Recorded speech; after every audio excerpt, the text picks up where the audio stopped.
정말 연세가 드실수록 머리끝부터 발끝까지 챙겨야 될 게 한두 가지가 아닌데 오늘 그중에서요. 핵심만 정말 추려가지고 일목요연하게 정리를 해드리겠습니다. 먼저 눈부터 짚어볼게요. 3대 실명질환 예방. 어떻게 해야 될까? 안경 도수가 자꾸 변하면 백내장을 의심해볼 필요가 있다. 안경 도수가요, 이 교수님. 네, 맞습니다. 보통 백내장 많이 들어보셨을 거예요. 네. 근데 백내장이 다 똑같은 백내장이 아니고요. 종류가 워낙에 많기 때문에 증상도 다양하거든요. 제가 모형을 보면서 좀 말씀을 드리겠습니다. 예. 요 모형은 이제 눈을 모형을 만드는 건데요. 네. 요 가운데 애기 동자 안에 카메라의 렌즈에 해당하는 부위가 있습니다. 요거를 우리가 수정체라고 얘기하고요. 네. 이 수정체가 뿌옇게 되는 현상을 백내장이라고 합니다. 제가 조금 더 이해를 쉽게 하기 위해서 그림을 준비했는데요. 네. 그림을 보겠습니다. 이거는 백내장이 어느 위치에 생기느냐에 따라서 증상이 달라지기 때문에 한번 보여드리는 건데요. 네. 위칸의 맨 왼쪽은 투명하지 않습니까? 네. 이거는 뭐 정상적인 수정체 액이고요. 일반적으로 연세가 드시면서 생기는 대부분의 백내장은 위칸 가운데 있는 주변부부터 혼탁이 시작이 됩니다. 가장자리가. 그래서 한 10년에 걸쳐가지고 점점 혼탁이 돼가지고 오른쪽 위에 보이는 허옇게 변하게 되는 거죠. 답답하시고. 이런 경우에는 환자분이 서서히 시력이 떨어지기 때문에 어느 순간에 나 이제 침침해가지고 너무 힘들어, 나 병원에 가야지라고 자기 발로 오시는 경우가 상당히 많으시고요. 네. 이제 밑에를 보시면은 왼쪽 밑에는 어떻습니까? 껍데기 쪽에 좀 있지 않습니까? 네. 그리고 위 껍데기에 있고 중간은 아래 껍데기에 아래 있습니다. 껍데기. 이거는 껍데기에 생기는 타입의 백내장인데 보통 젊은 분들이나 아니면은 당뇨가 있는 분들도 저렇게 생길 수가 있습니다. 백내장 자체는 전혀 안 심해요. 전혀 안 심하지만 하필이면 대부분 가운데에 생기기 때문에 시력이 급격하게 떨어져서 수술을 빨리 해야 되는 경우가 많습니다. 그러면은 아래 칸 오른쪽 보시면은 어떻습니까? 이제까지랑 노랗게 틀리죠. 누리끼리예요. 누렇죠. 네. 저거는요 안 보일 것 같지만 썩기 일보 직전까지도 시력이 잘 나옵니다. 그래서 저런 타입의 백내장 같은 경우가 바로 이 안경 도수의 변화가 생기는 타입이기 때문에요. 반드시 이런 타입의 백내장 같은 경우에는 환자분들이 나는 눈이 건강해, 잘 보여라고 해서 제대로 치료를 안 받으시는 경우가 많기 때문에 치료 시기를 놓칠 수가 있으니까요. 조심하셔야 될 것 같습니다. 그러니까요. 제가 표를 준비를 했는데요. 네. 이렇게 백내장이 다양하다 보니까 증상도 또 다양하거든요. 그러면 여기에 혹시 뭐 해당 사항이 계시는 분들도 있으실 것 같아요. 네. 일반적으로 이제 뿌옇게 생기는 경우가 있고요. 또 침침하게 생기는 것도 뭐 사실 많이들 알고 계실 겁니다. 근데 안경이나 돋보기라고 하는 거는 우리가 노안이 있을 때 쓰는 거 아닙니까? 네. 근데 이제까지 잘 보이다가 돋보기를 껴도 안 보인다. 그럴 경우에는 백내장을 또 의심할 수가 있고요. 다음은 상당히 특이한 경우인데 복시, 뭐 2개로 보인다, 3개로 보인다, 이것도 백내장의 증상입니다. 그리고 어두운 곳에서는 잘 안 보이거나 또 밝은 곳에서 또 잘 안 보인다는 경우도 있을 수가 있고요. 눈부심 증상도 또 백내장의 증상이거든요. 그리고 색깔이 빨간색은 선명하게 보이는데 파란색은 침침해라고 얘기하면은 그것도 또 백내장의 증상이기 때문에 안과 질환에서 거의 모든 증상을 나타낼 수 있는 것이 백내장이라고 생각하시면 됩니다. 반드시 50세 이상에서는 안과에 가셔가지고요. 정확한 진단을 받으셨으면 좋겠습니다. 그러니까요. 뭔가 일단 시력의 변화가 있다면 안과 찾으셔서 정확한 진단을 받으시는 게 우선일 것 같고요. 그렇게 이제 진단을 받으셨다면 두 번째도 또 고민해 보셔야 된다고 합니다. 노안, 백내장 수술 함부로 하지 마세요. 요즘 많이 함부로 하는 하시던데. 경우가 많은가 봐요. 이게 사실 좀 노안과 백내장은 헷갈리기가 쉽습니다. 뭐 2가지 질환이 50세 이상에서 생기고 침침한 거를 공통적인 증상으로 하고 있기 때문에 헷갈리긴 하는데요. 제가 조금 더 이해를 돕기 위해서 그림을 준비를 했습니다. 그림을 한번 보면서 말씀을 드릴게요. 이 백내장은 우리가 일반적으로 생기는 위치가 밤색 동자 안에 카메라의 렌즈에 해당하는 수정체가 뿌옇게 되는 현상이고요. 그리고 노안이라고 하는 거는 그 옆에 모양체 소대라고 끈 같은 게 있지 않습니까? 이게 일종의 근육입니다. 이 근육이 이완됐다가 수축됐다가 하면서 수정체를 두껍고 얇게 만들어서 조절을 하는 건데요. 이 모양체 소대의 기능이 떨어지면서 조절 기능에 문제가 생기는 게 노안입니다.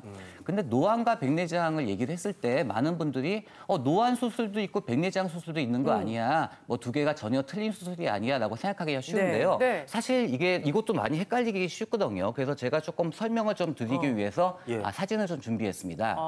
네. 이 백내장 수술을 하기 위해서 이제 보여주는 사진인데요. 네. 보통 우리가 이제 백내장을 제거를 하는 게 백내장 수술인데 백내장을 통째로 다 제거하는 게 아니고요. 껍데기는 남겨놔야 돼요. 그렇기 때문에 다음 사진을 보여주시면은요. 기계를 이용을 해가지고 위에다가 구멍을 뚫고요. 마치 우리가 통조림 따먹을 때는 똑같습니다. 그리고 그 다음 뚜껑을 사진을 보게 남겨놓고. 되면은 이제 기계를 이용을 해가지고 안에 백내장을 제거를 합니다. 싹 빨아들이구나. 네, 그리고 마지막으로 이 껍데기가 주머니 역할을 해줘서 여기에 깨끗한 인공수정체를 새로운 넣는 거. 것이 백내장 수술인데요. 많은 환자분들이 야 인공수정체 괜히 찝찝해 기분 나빠 안 넣었으면 좋겠어 백내장만 제거할래라고 말씀하시는 분들이 많으신데 네. 백내장 수술이라고 하는 거는 백내장 제거 및 인공수정체 삽입술까지를 포함시킨 거고요. 지금 요즘에는 많이 발달을 했기 때문에 저 인공수정체가 만약에 노안이 심한 경우 이 다초점 기능의 인공수정체를 집어넣는 것을 노안 수술이라고 합니다. 근데 많은 분들이 오해하시는 게요. 백내장 수술 그러면은 젊음을 돌려주는 수술이라고 생각을 하세요. 예. 백내장 수술하게 되면은 멀리나 가까이나 다 잘 보일 수가 있고 다잘 보여. 특히 뭐 노안 수술을 하게 되면은 2.0 이상의 시력이 나올 거야 뭐 그런 얘기를 하시고 또 야 내 친구가 수술을 했는데 너무 좋대더라 나도 할래 이렇게 오시는 경우가 많은데요. 꼭 아셔야 되는 거는 이 백내장 수술, 노안 수술 모두 이거는 젊음을 돌려주는 수술이 절대로 아니고요. 특히 선명도가 수술 후에 좋은데 일반 백내장 수술이 사실 노안 수술보다는 선명도가 좋습니다. 그렇기 때문에 많은 분들이 노안 수술을 하게 원하시는 분들이 계시지만 반드시 노안 수술은 모든 환자분들이 대상이 아니라 수술 전에 충분한 검사를 해서 만약에 노안 수술을 하게 되면 오히려 더 불편한 결과가 생길 수가 있기 때문에 조심하셔야 됩니다. 네. 네, 그렇다면은 이 백내장 수술은 언제쯤 하는 게 좋을까요? 이 초기에 발견하게 되면 약으로는 치료할 수가 없을까요? 그 많은 분들이 말씀하세요. 초기인 경우에는 약물로 치료를 할 수 있다라는 보고가 있지만 네. 사실은 그렇게 효과는 없습니다. 그렇기 때문에 백내장 치료는 결국은 이제 수술인데요.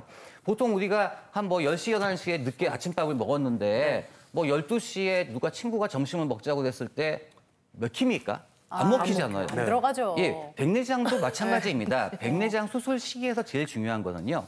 백내장으로 인해서 환자분이 얼마나 일상생활에 불편을 겪느냐가 제일 중요합니다.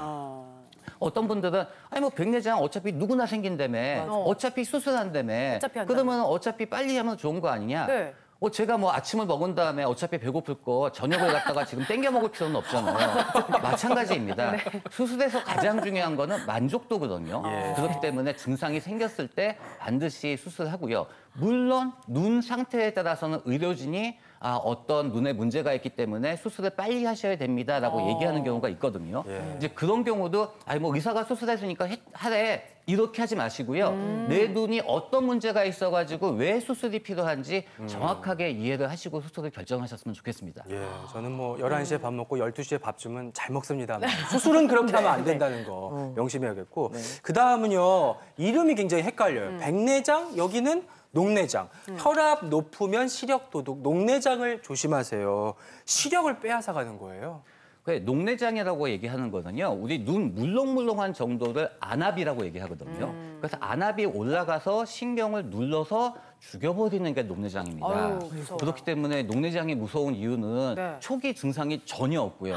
일단 죽은 신경은 되살릴 수가 없기 때문에 세상에. 이 녹내장 환자분들은 많이 우울해 하시거든요. 근데 요즘에는 약들이 워낙에 좋아졌기 때문에 꾸준히 치료를 받으셨으면 좋겠습니다. 이게 아무래도 안압이다 보니까 흔히 우리가 아는 혈압, 관계가 좀 있을 것 같잖아요. 네. 근데 사실은 혈압이 높다고 해가지고 안압이 높지는 않습니다. 그래요? 그렇지만 고혈압 환자에서 약 20% 정도는 녹내장의 발생률이 높은 관계로 만약에 고혈압 진단을 받으셨던 분들은 1년에 한 번씩은 녹내장 검사하시는 게 도움이 될 것 같습니다. 녹내장이 찾아오면 시야가 어떻게 변하는지 저희가 사진으로 준비 한번 해봤거든요. 보시면서 볼까요? 설명 좀 부탁드릴게요. 내가 잘 안 보여요. 보시게 되면 왼쪽은 전방 전반적으로 잘 보이지 않습니까? 네. 근데 또렷하네요. 녹내장은 어떡해. 이 가운데만 보이고 어머. 주변이 안 보이잖아요. MC가 잘 안 보이네요. 그렇죠. 나는 특히 안 보이네. 근데 우리가 이렇게 정면을 보더라도 옆이 대충 보이지 않습니까? 네. 근데 옆에를 보기 위해서 우리가 이렇게 정면을 보지는 않잖아요. 네. 고개를 돌리지. 네. 그렇기 때문에 주변 시야가 좁아지는 거를 일찍 느끼지를 못합니다. 근데 이거는 자가 진단도 안 되고요. 이 반드시 안과 가셔가지고 네. 녹내장 정밀 검사를 하셔가지고 결과가 나와야 되기 때문에요. 네. 흔히들 뭐 나는 안압이 괜찮으니까 괜찮을 거야라고 생각하기 쉬운데 네. 동북아시아, 우리나라, 중국, 일본 쪽은요. 안압이 정상이면서도 녹내장이 생기는 경우가 상당히 많습니다. 그것을 정상 안압 녹내장이라고 얘기를 하기 때문에요. 네. 반드시 50세 이상에서는 녹내장 검사를 1년에 한 번씩 하시는 게 도움이 될 것 같습니다. 그러니까 이게 방치하면 시신경이 손상돼서 실명까지 이를 수 있다고 하니까 미리미리 좀 체크해 보시는 게 좋을 것 같은데요. 예방 방법도 한번 더 불어서 살펴볼게요. 연 1회 이상 안과 검진 꼭 하고 또 엎드리는 자세는 금물. 엎드리면 안 된다고. 네. 네, 사실 녹내장도 또 여러 가지 종류가 많습니다. 그래서 이제 녹내장 있다고 그러면은 혹시 엄마 혹시 아버지가 나 녹내장인데 저는 괜찮을까요? 라고 물어보시는 분들이 많으신데요. 네. 뭐 유전적인 것도 있고요. 근데 근본적으로는 이 안압이라고 하는 게 눈 안에 있는 물이 생기는 양과 빠져나가는 양이 밸런스가 맞아야 되는데 이 밸런스가 깨졌을 때 이제 안압이 올라가는 거거든요. 근데 밸런스가 깨지는 여러 가지 이제 상황이 있을 수가 있습니다. 그래서 이제 표를 보면 말씀을 드리겠습니다. 네. 지금 말씀드린 엎드려서 스마트폰을 보는 경우는 우리가 눈이 밑으로 쏠리기 때문에 안압이 올라간다는 보고들이 꽤 있기 때문에요. 만약에 녹내장이 있는 분들은 좀 조심을 하셔야 될 것 같고요. 일반적으로 우리가 녹내장 그러면은 40세 이상에서 좀 문제가 된다고 얘기를 하거든요. 그리고 고도근시, 또 외상으로 인해 가지고 물 흐름이 제대로 되지 않았을 때, 또 당뇨나 고혈압 등과 같이 뭐 만성 질환 같은 경우에서도 안압이 들쑥날쑥하기 때문에 이런 경우에는 이제 녹내장을 조심을 하셔야 됩니다. 네, 해당되시는 분들은 꼭 검사를 한번 받아보시면 좋겠고요.